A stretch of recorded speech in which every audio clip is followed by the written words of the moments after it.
So students, we have studied about the ancient Indian history in the previous video. In this video, we will study about the medieval Indian history. So medieval Indian history जो है history of conflict भी बोला जाता है क्योंकि यहाँ पर brutal foreign Islamic इन्विजन्स हुए थे। 17 टाइम्स सोमनाथ टेम्पल पर क्या हुआ था, बहुत बार 17 टाइम्स हमला हुआ था, लूटा गया था उसको। चंगेज़ खान का पूरा खतरा बना हुआ था। ये जो पैन है इंडिया का इस्लामिक एम्पायर का है, जहाँ पे राइज हुआ था political stability, developments in art, culture, governance and economic politics etcetera. Remarkable development यहाँ पर हमें ये देखने को मिलते हैं। जो मिडवल हिस्ट्री ऑफ इंडिया है वो कॉन्फ्लिक्टिंग और कॉम्प्लेक्स और इंटरेस्टिंग हमें देखने को मिलती है। इसको हम 6 पार्ट्स में कवर करेंगे मिडवल हिस्ट्री को। वो 6 पार्ट्स कुछ इस प्रकार हैं। पहला पार्ट क्या है, प्री मीडिवल हिस्ट्री। सेकंड है सल्तनत पीरियड। थर्ड है मुगल पीरियड। फोर्थ है रीजनल किंगडम। फिफ्थ है Bhakti and Sufi movement and sixth है Maratha period. So pre medieval history से हम शुरू कर रहे हैं। 6th सेंचुरी एडी में क्या हुआ था, यहाँ पर ये अरब है, ये अपना इंडिया है। अरब में बहुत सारे क्या थे, कबीले थे, जिन्हें हम क्या बोलते हैं, इंग्लिश में क्लैंस बोलते हैं। जो सभी कबीले थे अलग अलग डिफरेंट रिलीजन्स और बिलीफ्स पर, ट्रेडिशंस पर अपना बिलीफ रखते थे। क्लैंस में कॉमन क्या था कि मक्का को वो ऐसी सिटी मानते थे कि मक्का की जो सिटी है काबा, उसको पवित्र मानते थे और उस पर अपना कंट्रोल करना चाहते थे। और सभी कबीलों का यह मानना था कि जिसका भी कंट्रोल काबा पर होगा वो क्या होगा, प्रॉस्पेरस होगा। तो इसमें जो मक्का है, मक्का के अंदर एक क्लैन है जिसका नाम है कुश क्लैन। कुश क्लैन के अंदर अब्दुल्ला और आमना ये जो थे, इनका जो पुत्र हुआ 570 एडी में हजरत मोहम्मद साहब।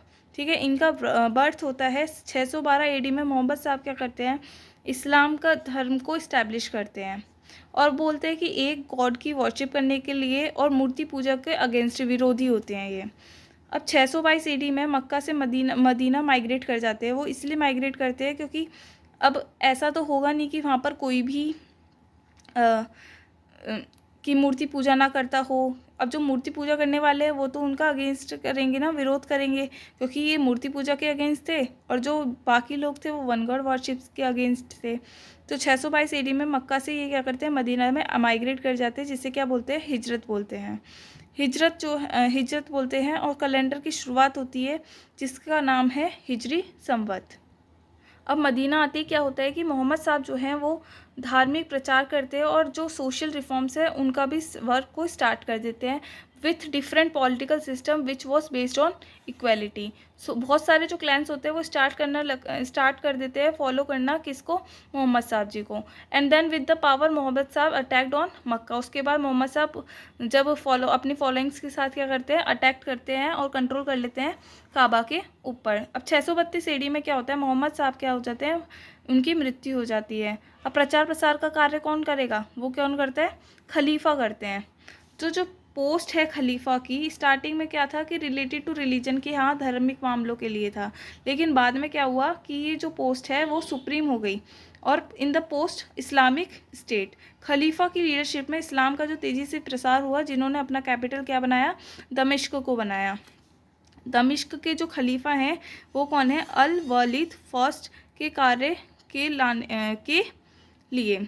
ठीक है, इस्लामिक एम्पायर ईस्टर्न बॉर्डर ये है, वेस्टर्न बॉर्डर ये है।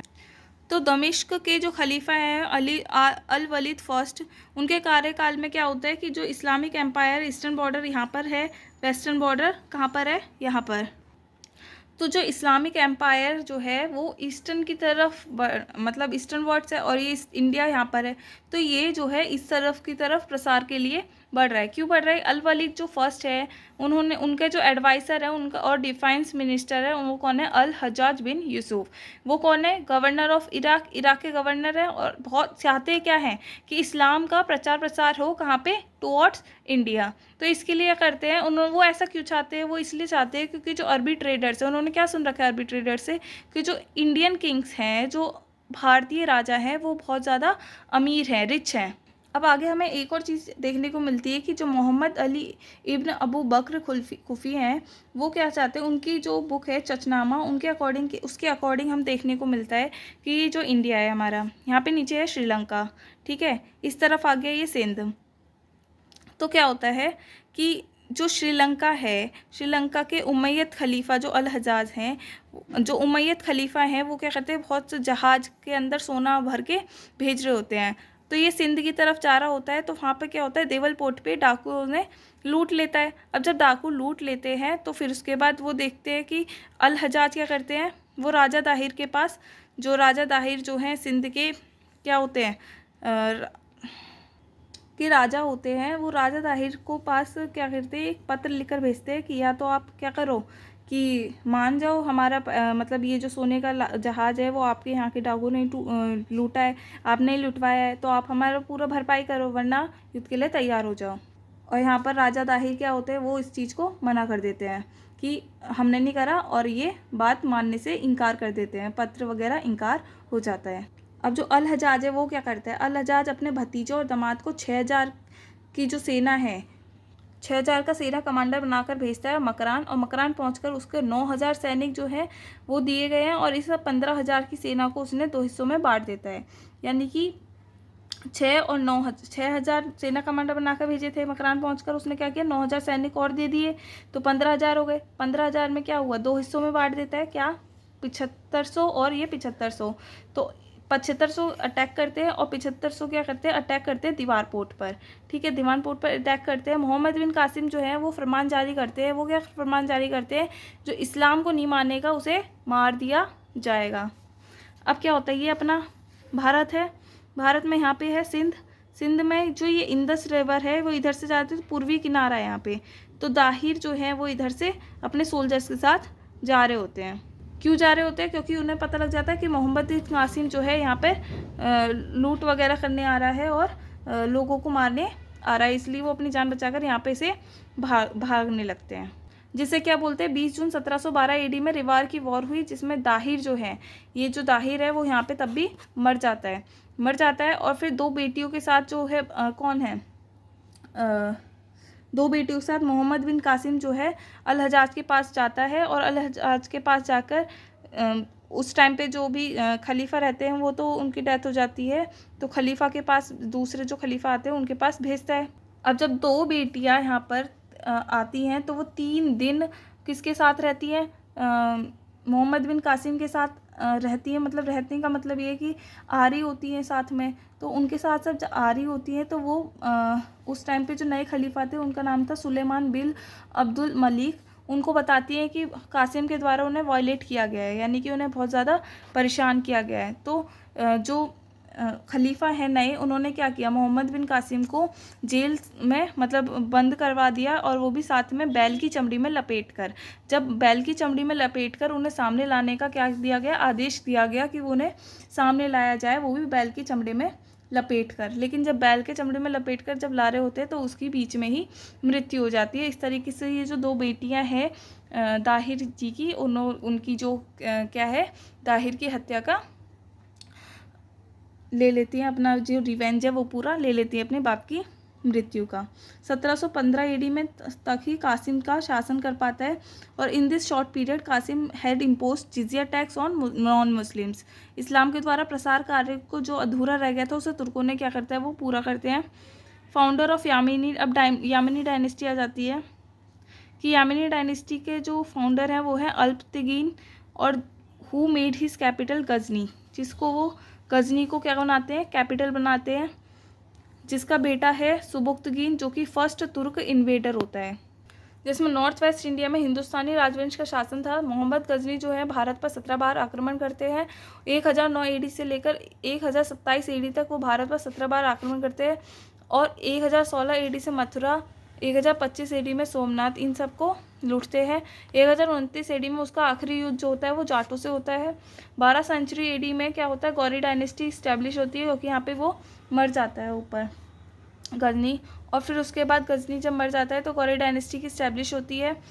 गौरी डायनेस्टी जब इस्टेब्लिश होती है तो 1175 ईडी में मोहम्मद गौरी है मुल्तान पर अटैक करते हैं। तराइन वॉर फर्स्ट होती है 1191 ईडी में, जिसमें मोहम्मद गौरी मारा जाता है। पृथ्वीराज और मोहम्मद गौरी दोनों के बीच में मारा नहीं जाता है, दोनों के बीच में बैटल होती है जिसमें मोहम्मद गौरी हार जाता है। फिर अगले साल यानी कि तराइन वॉर सेकंड होता है, जिसमें मोहम्मद गौरी और पृथ्वीराज दोनों लड़ते हैं वापस से जब लड़ते हैं तो पृथ्वीराज इस बार हार जाते हैं। तो 1206 में अचानक से जो गौरी है वो उसकी मृत्यु हो जाती है। उसका जो गुलाम है कुतुबुद्दीन ऐबक, वो गौरी के जीते हुए क्षेत्र के लिए खुद को क्या बना लेता है, शासक घोषित कर लेता है। तो 1206 में इस तरीके से दिल्ली सल्तनत पीरियड की स्टैब्लिशमेंट होती है, स्टार्ट होता है दिल्ली सल्तनत पीरियड। फाउंडर ऑफ दिल्ली सल्तनत जो है वो है कुतुबुद्दीन ऐबक, जो कि लाख बख्श के नाम से भी जाने जाते हैं, क्योंकि उनके लिबरल व्यू की वजह से। 1199 ईडी में उसने संत ख्वाजा कुतुबुद्दीन बख्तियार काकी के नाम पर दिल्ली में कुतुब मीनार का फाउंडेशन किया था। 1210 ईडी में चौगान खेलते हुए क्या हो जाता है, उनकी मृत्यु हो जाती है, वो घोड़े से गिरकर उनकी मौत हो जाती है। उसका जो दामाद है वो कौन है, इल्तुतमिश, जो कि शासक बनता है। और इल्तुतमिश में क्या होता है, उस टाइम पर उसका क्या होता है, स्लेव होता है। तो 1229 ईडी में उसका बगदाद के खलीफा का माध्यता पत्र मिल गया और दिल्ली सल्तनत पर चंगेज़ खान के आक्रमण का खतरा मंडरा रहा था। इसका हल क्या होता है, ख्वाजिन के शासक जलालुद्दीन को शरण लेने से इनकार करके निकाल दिया जाता है। चंगेज़ खान से, चंगेज़ी के स्टैंड्स फॉर चंगेज़ खान से बच गई दिल्ली सल्तनत इस टाइम पर। और फिर 2 सिग्निफिकेंट कॉइन्स होते हैं दिल्ली सल्तनत पर, वो कौन है, कौन से हैं, तंका और जीतल, सिल्वर और कॉपर। और उत्तराधिकारी कौन बनती है, रजिया सुल्तान। पहली लड़की जो है रजिया सुल्तान शासिका बनती है 1236 ईडी में। तो 13 अक्टूबर 1240 ईडी को उसकी हरियाणा के कैथल में कर दी जाती है मौत। और 1240 में उसका भाई बरहम शाह गद्दी पर बैठ जाता है, क्योंकि किसी को पछता नहीं है कि जो लड़की है वो क्या कर रही है, रूल कर रही है। 1242 ईडी में अलाउद्दीन मशहूर जो है गद्दी पर बैठ जाते हैं। 1246 ईडी में नसीरुद्दीन मोहम्मद गद्दी पर बैठ गए, ठीक है। 1246 ईडी में नसीरुद्दीन मोहम्मद गद्दी पर बैठ जाते हैं। उनकी जो किंगशिप है उसमें सारी जो पावर है स्टेट की वो in the hand of Balban के हाथ में होती है। 1265 ईडी में नसीरुद्दीन जो है वो मृत्यु उनकी हो जाती है। 1246 से 1265 में उनकी मृत्यु हो जाती है। बलबन जो है क्लेम कर देते हैं सुल्तान अपने आप को। पॉलिसी क्या होती है कि ब्लड एंड आयरन की पॉलिसी होती है। स्ट्रॉन्ग इंटेलिजेंस डिपार्टमेंट होता है, वो डिस्ट्रॉय कर देते हैं तुर्कान और चहलगामी को, जो भी पूरा गुलामों का वो बन रखा था उसको क्या कर देते हैं, ख़त्म कर देते हैं। 1287 ईडी में क्या होता है, बलबन की मृत्यु के बाद कैकुबाद जो है वो ग्रैंडसन होता है बलबन का, वो बनता है सुल्तान। फिर 1290 ईडी में जलालुद्दीन खिलजी स्टैब्लिश करते हैं खिलजी डायनेस्टी। इनकी किंगशिप में जो मुस्लिम्स हैं वो पहला अटैक करते हैं देवगिरी पे, जब उस टाइम पे रामचंद्र देव उनके उस टाइम पे राजा होते हैं साउथ इंडिया में। 1296 ईडी में क्या होता है, अलाउद्दीन खिलजी ने जलालुद्दीन खिलजी की हत्या की और खुद को सुल्तान घोषित कर लेते हैं। 1303 ईडी में चित्तौड़ को जीत लेते हैं। जायसी की पद्मावत की कहानी इसी युद्ध का विवरण देती है। फिर अलाउद्दीन खिलजी क्या करते हैं, create an excellent market system for price control with the help of which he was able to maintain a large and well paid army. 1316 में क्या होता है, ईडी में अलाउद्दीन खिलजी डाइड हो जाते हैं और उसके जो बेटा है मुबारक शाह खिलजी, वो जो लास्ट बनता है इस पूरी डायनेस्टी का, खिलजी डायनेस्टी का शासक, became sultan and he had declared himself as khalifa, और वो लास्ट में क्या बन जाता है, खलीफा बन जाता है। इसके बाद तुगलक डायनेस्टी शुरू हो जाती है, वो हम अगली वीडियो में शुरू करेंगे।